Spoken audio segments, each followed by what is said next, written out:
Now, welfare schemes have proved to be efficient and powerful vehicles to attract voters in the past, and the TMC in West Bengal has also tasted this success. In 2021, it launched the Bhandar scheme, which promised a monthly cash transfer to women, and the scheme is considered to have been a big factor in returning Mamata Banerjee to power in the last election.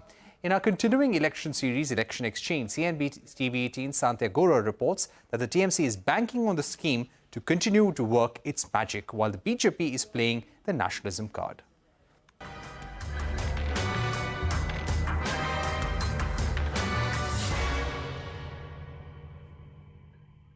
Lakshmi भंडार scheme, जिसको लक्ष्मी भंडार scheme भी बोलते हैं, एक तो इस scheme को लेके आपका क्या कहना है और टाइम पे आपको पैसे आते हैं नहीं आते हैं, क्या होता है? हाँ, आ जाता है, टाइम से ही आ जाता है, जब से हुआ है आ जा रहा है। ये पैसा हम लोग कहीं जाते हैं घूमने के लिए, हम लोग को काम आ जाता है, तो सहायता हो जाती है। हाँ हाँ, सहायता हो जाती है।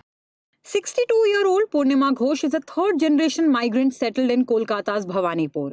She is not eligible for the West Bengal government's flagship Lakshmi Bhandar scheme, also called the Lakshmir Bhandar scheme, but her two daughters-in-law are. And Purnima says the 2,000 rupees additional income every month has helped ease many hardships. हम तो बोले दिए, हम ये मेरा personal, हमको जिसको अच्छा लगेगा उसी को देंगे, हम इसके ऊपर में डिपेंड नहीं है। सरकार में जो भी जाएगा वो हमको ये देगा, इसका बात नहीं है जो हमको इसी पर हमको डिपेंड होके हमको देना है। Announced just before the assembly elections in 2021 and launched when the TMC came to power later that year, the scheme promised a direct cash transfer to over 2 crore 11 lakh eligible women in the state. It proved to be a game changer. According to the Lokniti CSDS post-poll survey, 50% of women voted for the TMC in that election. In this year's budget, the TMC government has hiked its allocation to the scheme by 1,200 crore rupees to 14,000 crore rupees. It has also hiked the payout from 500 rupees per woman per month to 1,000 rupees for those in the general category. Women in the SC/ST category will now get 1,200 rupees per month instead of 1,000 rupees earlier. But when it comes to the Lok Sabha elections, Purnima says the scheme will not be a factor when she casts her vote. हम लोग को अभी जो councillor है वो तो हम लोग को अच्छा ही देखते हैं, तब वोट तो उसी को देना ही चाहिए ना। और मेरा 1 साल लक्ष्मी भंडार का पैसा नहीं आए थे, फिर दूसरा बार हम जब फॉर्म फिलअप करके जमा दिए थे तो 8 महीना से हमको पैसा मिल रहा है, और राशन भी तो हम लोग को सब फ्री में ही मिल रहा है। अब ये पैसा लाने से हमको कोई काम में हो जाता है। और हमको तो विधवा तर जो है वो तो हमको मिलता है 500 करके। 500 करके क्या होगा बोलिए?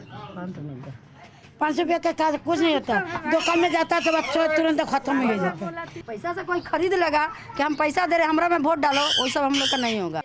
She is not alone, but neither is her approach universal. Didi is the first person to have done this, and it is almost on the lines of a universal basic income for the woman. And the age group here is of course 25 to 60. It's a basic income guaranteed to every woman of that household. Only Tamil Nadu did something in 23, but it's not to every woman. It's only to one woman of the household. So Didi has done it for every household. The Trinamool Congress, however, says the improved scale of benefits this scheme promises will result in political points. संदेश खाली जैसा मैंने घटना बोला, ऐसा हर जिला में कुछ ना कोई घटना हो रही है, लोग उसी को देख रहे हैं कि पैसा 500 रुपये बड़ी बात नहीं, हमारी महिलाओं की सम्मान की सुरक्षा, लोगों की आर्थिक विकास और ज़िंदगी की, यहाँ लॉ एंड ऑर्डर की इतनी बड़ी प्रॉब्लम है, कोई है ही नहीं लॉ एंड ऑर्डर, तो ये लोगों के सामने है, इसीलिए लोग, और लोकसभा चुनाव तो नरेंद्र मोदी जी के नाम पर वोटिंग होती है। The BJP, which is also known for launching welfare schemes, is taking a different approach to counter the Lakshmir Bhandar scheme, appealing to people's sense of pride by calling it a political bribe. It is also banking on local issues, from allegations of corruption against TMC officials to the recent uproar over alleged land grabbing and the sexual exploitation of women in Sandesh Khali to get people's support. Brian Klaas and Nick Cheeseman, in their book How to Rig an Election, termed welfare schemes as bribes that political parties give to their voters. Many other psephologists have echoed this sentiment. However, in India, such welfare schemes have resonated with the people over the last years, like the recent Ladli Behna scheme in Madhya Pradesh. That's why almost every political party is keen on these schemes, and it's become a kind of a competition. In Kolkata, with camera person Swapnil Bandekar, this is Santya for CNBC TV18. All right, what will work for Mamata Banerjee this time around? We'll keep an eye out for that because West Bengal will be one of the most highly pitched battles in this election. The BBC